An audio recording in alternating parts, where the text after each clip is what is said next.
সম্মানিত চাকরি প্রত্যাশী ভাই বোনেরা আমার আশা করি ভালো আছেন। তো বরাবরের মতো আজকে আপনাদের মাঝে একটি নতুন বিজ্ঞপ্তি নিয়ে হাজির হলাম।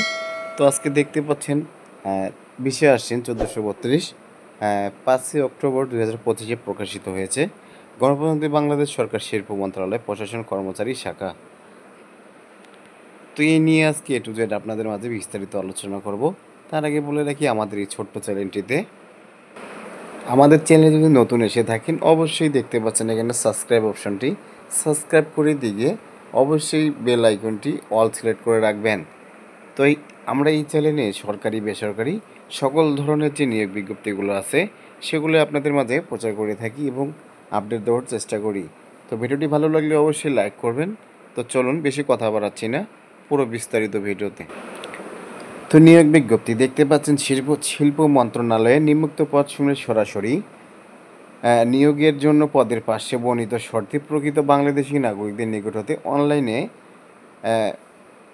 myintellectual.com ভিডিও ওয়েবসাইটে আবেদন পত্র আহ্বান করা যাচ্ছে। অনলাইনে ব্যতীত কোনো আবেদনপত্র গ্রহণ করা হবে না। তো আপনাদের মাঝে আলোচনা করব পদের নাম, বেতন স্কেল, জাতীয় বেতন স্কেল, পদের সংখ্যা, শিক্ষাগত যোগ্যতা সব কিছু নিয়েই আজকের ভিডিও।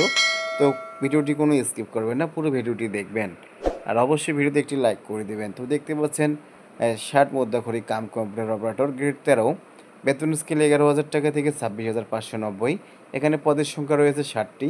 শিক্ষাগত যোগ্যতা হচ্ছে কোনো স্বীকৃত বিশ্ববিদ্যালয় হতে স্নাতক বা সমমানের ডিগ্রি, কম্পিউটার প্রশিক্ষণপ্রাপ্ত, সার্টিফিকেটে সর্বনিম্ন গতি প্রতি মিনিটে ইংরেজিতে শব্দ এবং ৭০ শব্দ এবং বাংলায় ৪৫ শব্দ, কম্পিউটার মধ্যে করে সর্বনিম্ন গতি প্রতি মিনিটে ইংরেজিতে ৩০ ও বাংলায় ২৫ শব্দ এবং কম্পিউটার ওয়ার্ড প্রসেসিং সহ ইমেল ফ্যাক্স পরিচালনা দক্ষতা অভিজ্ঞতা থাকতে হবে। তারপরে দেখতে পাচ্ছেন ২ নম্বরে কম্পিউটার অপারেটর গ্রেড 13, বেতন হচ্ছে 11,000 টাকা থেকে 26,590। পদ সংখ্যা রয়েছে 2টি।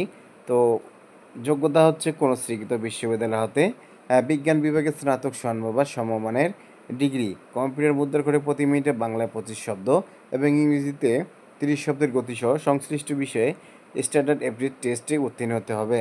তারপর দেখতে পাচ্ছেন অফিস সহকারী কাম কম্পিউটার অপারেটর মুদ্রাখড়ি গ্রেড হচ্ছে 16, বেতন স্কেল 9,300 থেকে 22,490 টাকা। 2টি পদ রয়েছে। কোনো স্বীকৃত বোর্ড হতে উচ্চ মাধ্যমিক সার্টিফিকেট বা সমমানের পরীক্ষায় উত্তীর্ণ, কম্পিউটার প্রশিক্ষণপ্রাপ্ত, কম্পিউটার মুদ্রা করে সর্বনিম্ন গতি প্রতি মিনিটে ইংরেজিতে 20 এবং বাংলায় 20 শব্দ, এবং কম্পিউটার ওয়ার্ড প্রসেসিং সহ ইমেলে ফ্যাক্স পরিচালনার দক্ষতা অভিজ্ঞতা থাকতে হবে। তারপরে এখানে দেখতে পাচ্ছেন 4 নম্বরে অফিস সহায়ক গ্রেড 20, বেতন স্কেল 8,250 থেকে 20,010 টাকা। তো এখানে পদ সংখ্যা রয়েছে 12টি। কোনো স্বীকৃত বোর্ড হতে মাধ্যমিক স্কুল সার্টিফিকেট বা সমমানের পরীক্ষায় উত্তীর্ণ। তো এবারে আমরা আলোচনা করব নিম্নবর্ণিত শর্তাবলী। আবেদন ফরম পূরণ এবং পরীক্ষার অংশগ্রহণের ক্ষেত্রে অবশ্যই অনুসরণ করতে হবে। তো এখানে দেখতে পাচ্ছেন সকল প্রার্থীর ক্ষেত্রে 1/10/2025 তারিখের প্রার্থীর বয়সসীমা 18 থেকে 32 বছর হতে হবে। বয়স প্রমাণের ক্ষেত্রে অ্যাফিডেভিট গ্রহণযোগ্য নয়। বর্ণিত ছকের 1 ও 3 নং ক্রমিকে উল্লিখিত পদের বিভাগীয় প্রার্থীদের ক্ষেত্রে বয়সসীমা 40 বছর পর্যন্ত শিথিলযোগ্য। সরকারি আধা সরকারি শাসিত প্রতিষ্ঠানের চাকরিরত প্রার্থীদের অবশ্যই যথাযথ কর্তৃপক্ষের অনুমতিক্রমে আবেদন করতে হবে। চাকরিরত প্রার্থীদের সকল শর্ত পূরণ সাপেক্ষে আবেদনপত্র পূরণের সময় ডিপার্টমেন্টাল ক্যান্ডিডেট এর ঘরে ঠিক চিহ্ন দিতে হবে। অন্যদের ক্ষেত্রে এই শর্ত প্রযোজ্য নয়। তবে সকল চাকরিরত প্রার্থীকে মৌখিক পরীক্ষার সময় নিয়োগকারী কর্তৃপক্ষ কৃতক প্রদত্ত অনাপত্তি ছাড়পত্রের মূল কপি জমা দিতে হবে। তো চাকরির আবেদন ফর্মে অ্যাপ্লিকেশন কপি, সর্বশেষ শিক্ষাগত যোগ্যতা সহ সকল শিক্ষাগত যোগ্যতা উল্লেখ করতে হবে। অন্যথায় চাকরির জন্য নির্বাচিত হলে চাকরির আবেদনে উল্লেখিত সনদ ব্যতীত চাকরির আবেদনের পূর্বে অর্জিত অন্যান্য শিক্ষাগত যোগ্যতার সনদপত্র অন্তর্ভুক্ত করার সুযোগ থাকবে না। নিয়োগের ক্ষেত্রে সরকারের বিদ্যমান বিধিবিধান এবং পরবর্তীতে এই সংক্রান্ত বিধিবিধানে কোনো সংশোধন হলে তা অনুসরণ করা হবে। লিখিত ও মৌখিক পরীক্ষার অংশগ্রহণের জন্য কোনো প্রকার টিএডিএ প্রদান করা হবে না। মৌখিক পরীক্ষার সময় সকল সনদপত্র মূল কপি প্রদর্শন করতে হবে এবং পূরণকৃত অ্যাপ্লিকেশন ফর্ম সহ সত্যায়িত এক সেট ফটোকপি দাখিল করতে হবে। এছাড়া জাতীয় পরিচয়পত্রের ফটোকপি দাখিল করতে হবে।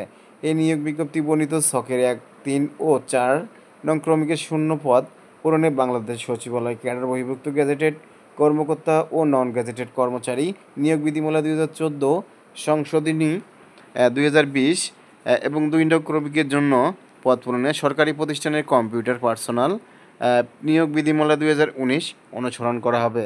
তো তারপর দেখতে পাচ্ছেন নিয়োগকারী কর্তৃপক্ষ বিজ্ঞপ্তিতে উল্লেখিত পদের সংখ্যা হ্রাস বৃদ্ধি এবং বিজ্ঞপ্তি বাতিল করার অধিকার সংরক্ষণ করেন। নিয়োগ সংক্রান্ত বিষয়ে নিয়োগকারী কর্তৃপক্ষের সিদ্ধান্তই চূড়ান্ত বলে গণ্য হবে। তো আবেদনপত্র পূরণ সংক্রান্ত শর্তাবলী পরীক্ষার অংশগ্রহণের ইচ্ছুক প্রার্থীগণ mail@teletalk.com ভিডিও ওয়েবসাইটে আবেদনপত্র পূরণ করবেন। আবেদনের সময়সীমা অনলাইনে আবেদনপত্র পূরণ ও পরীক্ষার ফি জমাদানের শুরুর তারিখ দেখতেই পাচ্ছেন 9/10/2025 খ্রিস্টাব্দ সকাল 10টা। তো আপনারা দেখতেই পাচ্ছেন সময়টা।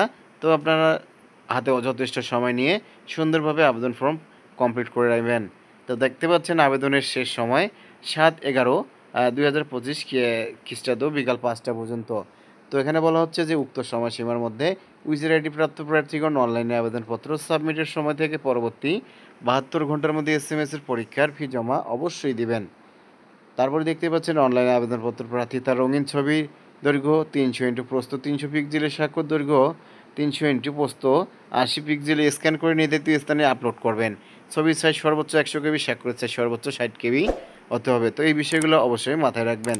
অনলাইনে আবেদনপত্রে পূরণকৃত তথ্যই যেহেতু পরবর্তী সকল কার্যক্রমে ব্যবহৃত হবে সেহেতু অনলাইনে আবেদনপত্র সাবমিট করার পূর্বেই পূরণকৃত সকল তথ্যের সঠিকতা সম্পর্কে প্রার্থী নিজে শতভাগ নিশ্চিত হবেন।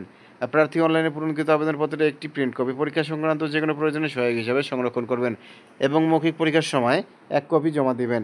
এসএমএস পূরণের নিয়মাবলী পরীক্ষার ফি প্রদান অনলাইনে আবেদনপত্র অ্যাপ্লিকেশন ফর্ম যথাযথ পূরণ করে নির্দেশনা মধ্যে ছবি স্বাক্ষর আপলোড করে আবেদন সাবমিট করা সম্পূর্ণ হলে কম্পিউটার ছবি সহ অ্যাপ্লিকেশন প্রিভিউ দেখা যাবে। নির্ভুলভাবে আবেদনপত্র সাবমিট করা সম্পূর্ণ হলে প্রার্থী একটি ইউজার আইডি ছবি এবং স্বাক্ষরযুক্ত একটি অ্যাপ্লিকেশন কপি পাবেন। উক্ত অ্যাপ্লিকেশন কপি প্রার্থী প্রিন্ট অথবা ডাউনলোড করে সংরক্ষণ করবেন। অ্যাপ্লিকেশন কপিতে একটি ইউজার আইডি নম্বর দেওয়া থাকবে এবং ইউজার আইডি নম্বর ব্যবহার করে প্রার্থী নিম্নোক্ত পদ্ধতিতে যে কোনো টেলিটক প্রিপেড মোবাইল নম্বর থেকে 2টি এসএমএস করে নিয়োগ বিজ্ঞপ্তিতে বর্ণিত ছকে 1-3 ক্রমিকের পদের জন্য পরীক্ষার ফি বাবদ 100 টাকা, টেলিটকের সার্ভিস চার্জ বাবদ ভ্যাট সহ অপরিহার্য 12 টাকা, মোট 112 টাকা। আপনারা টাকা 4 নং ক্রমিক পদের জন্য পরীক্ষার ফি 50 টাকা, টেলিটকের সার্ভিস চার্জ বাবদ ভ্যাট সহ 56 টাকা, মোট 56 টাকা অনধিক 72 ঘন্টার মধ্যে জমা দিতে হবে। তবে সকল গ্রেডের পদের ক্ষেত্রে অনগ্রসর শ্রেণীর ক্ষুদ্র নগোষ্ঠী শারীরিক প্রতিবন্ধী তৃতীয় লিঙ্গের প্রার্থীগণ 50 টাকা ও ভ্যাট সহ 6 টাকা 56 টাকা অনধিক 72 ঘন্টার মধ্যে জমা দিবেন। বিশেষভাবে উল্লেখ্য অনলাইনে আবেদনপত্রের সকল অংশ পূরণ করে সাবমিট করা হলে পরীক্ষার ফি জমা না দেওয়া পর্যন্ত অনলাইন আবেদনপত্র কোনো অবস্থাতেই গৃহীত হবে না। তো অনলাইনে কিভাবে আবেদন করবেন আপনারা কিভাবে এসএমএস করে টাকা পাঠাবেন, তো এখানে সম্পূর্ণ বিষয় বাংলায় বুঝিয়ে দেওয়া আছে। তো আপনারা অনুগ্রহ করে এই বিষয়গুলো জানেন, তো এটা করে নেবেন। তারপরে দেখতে পাচ্ছেন প্রবেশ প্রার্থীর বিষয়টি mail@teletalk.com অথবা শিল্প মন্ত্রণালয় millet.gov.bd ওয়েবসাইটে এবং প্রার্থীর মোবাইল ফোনে এসএমএসের মাধ্যমে শুধু যোগ্য প্রার্থীদেরকে যত সময়ে জানানো হবে। অনলাইনে আবেদনপত্রের প্রার্থী প্রদত্ত মোবাইল ফোনে পরীক্ষা সংক্রান্ত যাবতীয় যোগাযোগ সম্পূর্ণ করা হবে। বিধায় উক্ত নম্বরটি সার্বক্ষণিক সচল রাখা, এসএমএস পড়া এবং প্রাপ্ত নির্দেশনা তাৎক্ষণিকভাবে অনুসরণ করা বাঞ্ছনীয়। এসএমএস পরিচিত ইউজার আইডি পাসওয়ার্ড ব্যবহার করে পরবর্তী রোল নম্বর, পদের নাম, ছবি, পরীক্ষার তারিখ, সময়, ভেন্যু নাম ইত্যাদি তথ্য সংবলিত প্রবেশপত্র প্রার্থীর ডাউনলোডপূর্বক প্রিন্ট সম্ভব হলে রঙিন করে নেবেন। প্রার্থী এবং প্রবেশপত্র লিখিত পরীক্ষায় অংশগ্রহণের সময়ে উত্তীর্ণ হলে মৌখিক পরীক্ষার সময় অবশ্যই প্রদর্শন করবেন।